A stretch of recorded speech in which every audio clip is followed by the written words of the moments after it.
Also on Capitol Hill, with a very different perspective, New York Congressman Ritchie Torres. Congressman, it's great to have you on the program. I hope very soon to have you here in the studio. It's a beautiful studio. I hope you'll join me here sometime soon. You're from the Bronx, sir.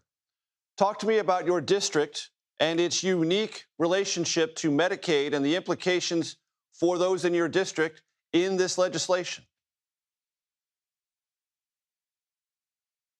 Look, when America sneezes, the Bronx gets the flu, and the Bronx is going to be the hardest hit by the President Trump's trillion-dollar cut to Medicaid and child health care, as well as the $300 billion cut to SNAP. There's no congressional district in America that depends more heavily on Medicaid than mine. 67% of my residents are enrolled in Medicaid, more than 70% of children, more than 80% of nursing home residents, more than 90% of baby deliveries are covered by Medicaid in my district. Just about every hospital, which depends heavily on Medicaid, is either teetering on the brink or in the red. And the so-called big, beautiful bill would deeply destabilize the healthcare system in the Bronx and elsewhere in America. It's a catastrophe for the working poor people of the Bronx. When the White House says, Congressman Torres, that these changes to Medicaid are for the sake of efficiency and to get those who are able-bodied without children to either volunteer or find work or look for work, they call those common sense reforms. What is your response? You know, it's one thing to defund Medicaid. It's something else to lie about it and pretend to do the exact opposite of what you're doing. The Republicans have been deeply dishonest. The percentage of able-bodied adults without children who refuse to work is 0.2% of all Medicaid enrollees.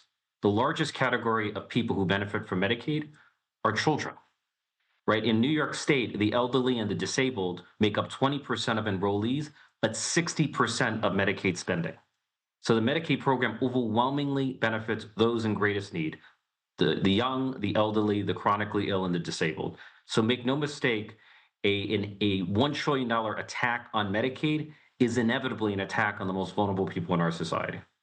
You made a reference to SNAP, Congressman, that Supplemental Nutrition Assistance Program.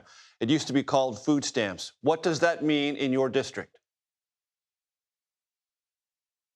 Throughout the United States, there are more than 40 million Americans who depend on SNAP, about 13% of the population. In my district, it's much higher. 1/3 of the Bronx population depends heavily on SNAP for food security.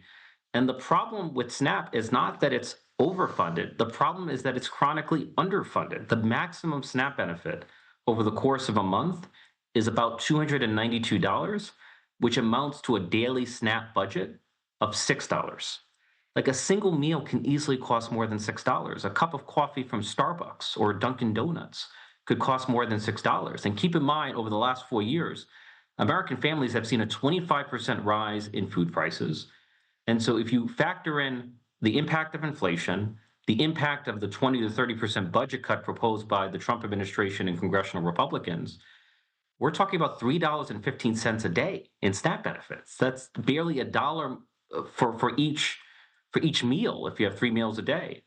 And so we're effectively leaving the working poor with $1 per meal in order to finance massive tax breaks for billionaires like Elon Musk, who has a net worth of upward of $400 billion.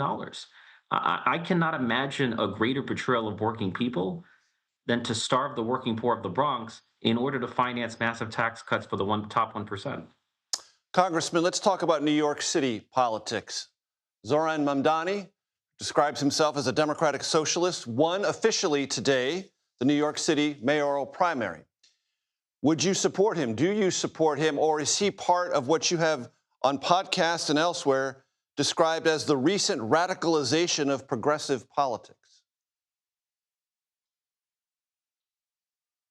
Look, he is the Democratic nominee. He is well positioned to be the next mayor of New York. And, we spoke on Sunday, and I said to him, I'm committed to building a relationship with him. I'm committed to a working relationship with him because, I'm in Congress. I work with people whose opinions are radically different from my own. But I have an obligation to forge a working relationship with those people with whom I disagree for the good of the city and for the good of the country. And Mr. Mamdani is no exception to that rule. When he says he would not assist in any way with ICE enforcement efforts in mayor, if he's elected mayor of New York City. How do you regard that?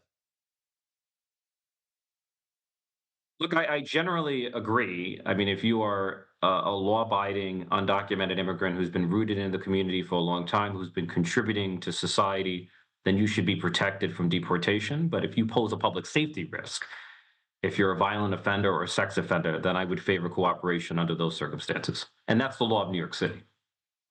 And what about the idea, Congressman Torres, of rent stabilization and city-operated and owned grocery stores? Look, the devil's in the details, but I certainly support rental relief for tenants, but we also have to ensure that these properties have enough rental revenues to replace the boilers and the bricks, because we have to provide tenants both with affordability and housing quality. And then, as far as I have no objection if a Mayor Mamdani wants to create a city-run grocery store. God bless him. I feel like New York can survive a publicly run grocery store. I feel like the reaction has been a bit hyperbolic and hysterical. Congressman Ritchie Torres, I appreciate your time very much, sir. Hope to talk to you again. Absolutely.